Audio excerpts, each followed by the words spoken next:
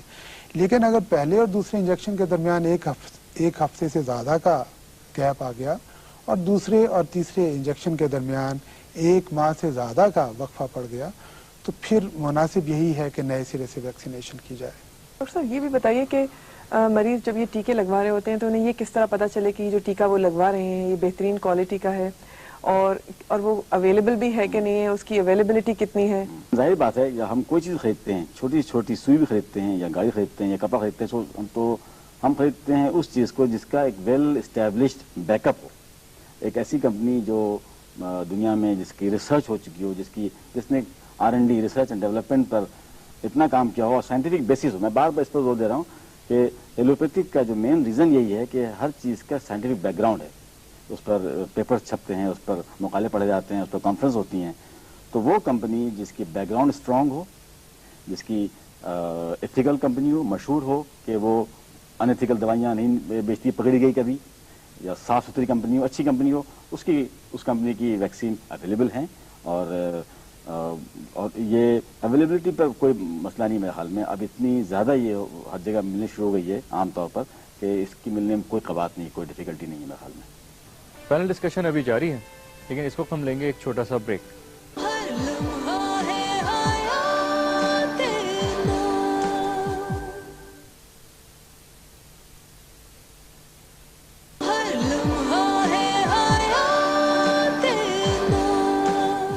Welcome back. آئیے ایک دفعہ پھر چلتے ہیں پینل ڈسکشن کی طرف. ڈاکٹر صاحب آج کی ہماری گفتگو کافی مفید تھی اور ہم پروگرام کے حوالے سے آپ چاہیں گے کہ اگر آپ مریضوں کو کوئی پیغام دینا چاہیں. جی جہاں تک ہیپاٹائٹس بی وائرس کے مریضوں کا تعلق ہے ان کے لیے تو میرا پیغام یہ ہے کہ مایوسی والی کوئی بات نہیں ہے. ہیپاٹائٹس بی کے لیے ہمارے پاس بہت ایفیکٹو علاج ہے اور انہیں چاہیے کہ جو بھی ان کے قریب مستند ڈاکٹر موجود ہیں ان سے رجوع کریں اور ان کی ہدایات کے مطابق علاج کروائیں. وہ بالکل نارمل طریقے سے زندگی گزار سکتے ہیں، انہیں کسی لحاظ سے پریشان ہونے کی کوئی ضرورت نہیں ہے. ہمارے پاس بہت ایفیکٹو علاج موجود ہے. ساتھ میں یہی چاہوں گا کہ وہ صرف اپنا علاج ہی نہ کروائیں بلکہ اپنے گھر والوں کی ویکسینیشن ضرور کروائیں. اس بات کو یقینی بنائیں کہ جب وہ ٹیکہ لگوائیں یا جب شے بنوائیں تو ان کے سامنے وہ سرنج یا وہ بلیڈ ضائع کیا جائے. جہاں تک جنرل پبلک کا تعلق ہے جنہیں اللہ نے ابھی اس موذی مرض سے محفوظ رکھا ہوا ہے، ان کے لیے میرا پیغام ہے کہ ویکسینیشن ضرور کروائیں کیونکہ ویکسینیشن ہی سب سے زیادہ مؤثر طریقہ ہے اس مرض سے بچنے کا. اور ویکسینیشن کے ساتھ ساتھ جو چند ایک حفاظتی تدابیر جو اس پروگرام میں پہلے جن کا ذکر آ چکا ہے ان کے اوپر بھی عمل کریں. میرا خیال ہے کہ ان حفاظتی تدابیر پہ عمل کرنے سے اور ویکسینیشن کرانے سے وہ خود بھی اور سارا معاشرہ بھی اس موذی مرض سے محفوظ رہ سکتا ہے. ڈاکٹر سراج آپ کوئی ہمارے پروگرام کے تھرو میسج دینا چاہیں گے؟ جیسا ڈاکٹر صاحب نے پہلے بھی کہا کہ جب تک کہ کوئی بیماری جان لیوا نہ ثابت ہو رہی ہو، یعنی کہ بغیر بلڈ دیے جان کا خطرہ ہو، اس میں بلڈ دیں ورنہ بلڈ سے بچیں. اور لاسٹ بات میں ضرور کہوں گا یہ اس ملک میں دیکھا ہے میں نے بینگ اے پیتھولوجسٹ کہ لوگوں میں خون دینے میں بڑا خوف آتا ہے، پتہ نہیں کیوں. اور پھر کئی دفعہ میں نے دیکھا ہے بھائی ٹیکنیشنوں پر ایک میتھ ہے یہ کہ ایک مریض آتا ہے دینے کے لیے بلڈ، کہتا ہے ڈاکٹر صاحب میں اپنی بہن کو بلڈ دے دوں، پوچھنے تمہاری عمر کیا ہے، کہہ لیں کہ 50 سال. نہیں بلڈ دے سکتے آپ. ایسی کیا ہے؟ اگر ایک بندہ ہیلتھی ہے، میں 50 اوپر کا ہوں اور میں ہر 6 مہینے بلڈ دیتا ہوں ایک ایوریج، میں ہر 6 مہینے پر، بلکہ میں تو کہتا ہوں کہ اگر آپ ہیلتھی ہیں، نارمل ہیں، بلڈ پریشر نہیں ہے آپ کو، اپنی خود جان کو خطرہ نہیں ہے، ایسا نہ ہونا کہ میں بلڈ دینے کے چکر میں خود کو کچھ ہو جائے، تو اگر خود میں صحت مند ہوں، ہر ایک adult male female doesn't matter, ہر 6 مہینے پر ایک بلڈ دینا چاہیے. جب ہم یہ دیتے رہیں گے صاف ستھرا بلڈ تو آٹومیٹکلی وہ جو پروفیشنل ڈونرس ہیں، چرسی موالی، ڈرگ ایڈکٹس، ہم ان سے بچیں گے، اور یہ بہت بڑا مؤثر طریقہ ہوگا اس سے بچنے کا. میرا میسج یہی ہے کہ بلڈ دینا شروع کریں، صاف ستھرا بلڈ. بہت شکریہ. بہت بہت شکریہ ڈاکٹر صاحب آپ لوگوں کا، آپ لوگوں نے ہمیں اپنا قیمتی وقت دیا. اور آج کا یہ پروگرام آپ نے دیکھا اور ہیپیٹائٹس بی سے متعلق اور اس کے علاج سے متعلق آپ کو کافی معلومات حاصل ہوئی. حیات نو ایک مشترکہ کاوش ہے پاکستان سوسائٹی آف ہیپاٹالوجی اور پاکستان میڈیکل ایسوسی ایشن کی، جو کہ ایک نئی زندگی کا پیغام دیتی ہے ہیپیٹائٹس بی کے تمام مریضوں کو اور ان کے لواحقین کو کہ ہیپیٹائٹس بی ایک قابل علاج بیماری ہے. اسی ماہ اکتوبر میں پاکستان سوسائٹی آف ہیپاٹالوجی اور پاکستان میڈیکل ایسوسی ایشن نے خون کی مفت اسکریننگ کا اہتمام کیا ہے اور پاکستان کے مختلف 6 بڑے شہروں میں اس کے سینٹرز قائم کیے گئے. ہیپیٹائٹس بی سے متعلق مزید معلومات کے لیے آپ ہمیں مفت کال کر سکتے ہیں اس نمبر پہ 0800 04000. ٹیلی فون نمبر ایک دفعہ اور نوٹ کر لیجئے 0800 04000. ہیپیٹائٹس بی سے متعلق مزید معلومات کے لیے اگلے ہفتے آپ سے پھر ملاقات ہوگی ایک نئے پینل کے ساتھ. تب تک کے لیے ڈاکٹر احسن کو اجازت دیجیے. اللہ حافظ.